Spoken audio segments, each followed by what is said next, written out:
Hi there, I'm Rob from Moana Nursery at Moana Lane. I'm here today to talk about pruning of spring blooming shrubs. So what's a spring blooming shrub? As the name implies, these are shrubs that are going to bloom up to mid-June. Here in northern Nevada, our spring bloomers start maybe mid to third week of March and can go all the way up into June. So with some thoughtful planning and planting, you can have spring color in your yard all the way up to summer. When you're pruning, you want to make sure you have sharp and sanitized tools. You want to make sure that you make clean cuts. You never want to remove more than 1/4 to 1/3 of the wood. And then also you want to keep in mind you're pruning for shape. You want to take out any diseased or crossing over branches. And as the old saying goes, timing is everything. And this could never be more important than with our spring blooming shrubs. Spring blooming shrubs bloom on 2nd and 3rd year wood. So again, with the timing, this is key. You're going to be pruning your spring bloomers after they bloom.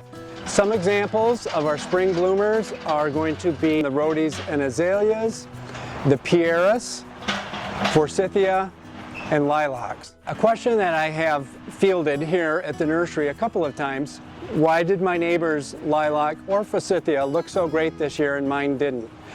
Many times the answer lies in when it was pruned.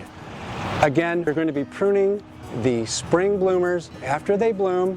If you do a mid-season or a late-season prune, you've probably just removed next year's bloom. And with a brand new plant, usually the 1st or 2nd year of its life, you're not going to be doing a lot of pruning. Again, you're going to be shaping, you're going to be taking out diseased or dead twigs, but you're not going to be doing a heavy pruning. Let's say you're living in you just bought a house that's 20 plus years and you've got really old plant material. Those are the bloomers that can really handle a heavy pruning.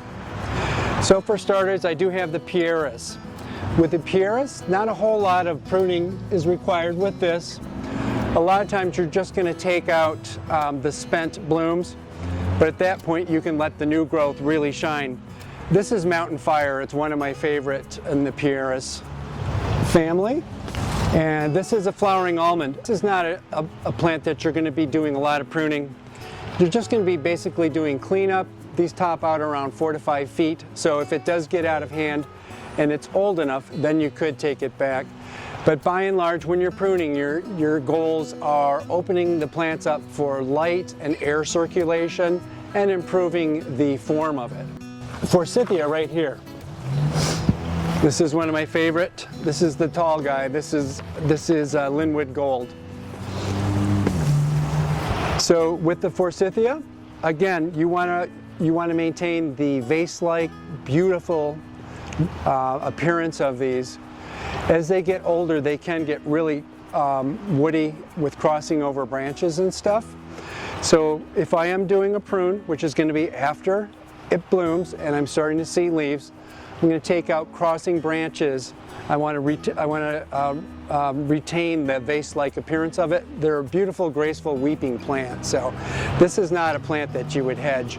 I have seen that done, but you're going to be a lot happier if you let it do what it's genetically programmed for, and that's be a nice vase-like shrub. I also have a lilac here. This is Miss Kim. The lilacs, in the infancy of their life, you're probably going to be just taking out the spent blooms, so you'll be removing those, maybe some dead or diseased crossing branches. As these plants get older, and you will realize this, you're going to have suckers coming up from the plant.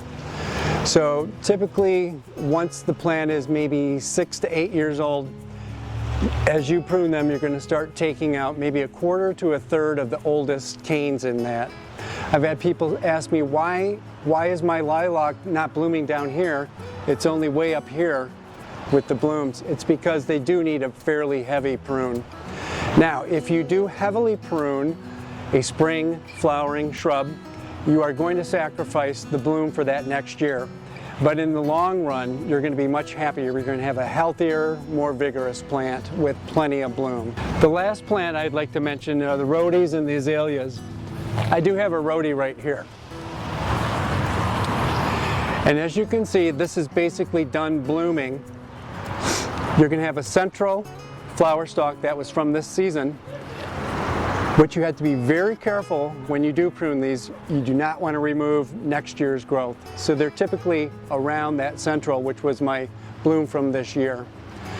So you can, once these get fairly established, you can take them back some, but the rhodies like to be their own size. So if it's completely overgrown, that's when you would go with the 1/4 to 1/3 of the growth.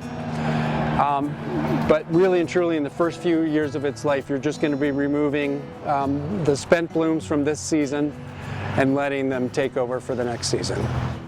So just in conclusion, the most important point today is timing is everything. So remember, your spring bloomers, you're going to prune them after they bloom. If you have any further questions, we'd be happy to help you here at Moana Nursery.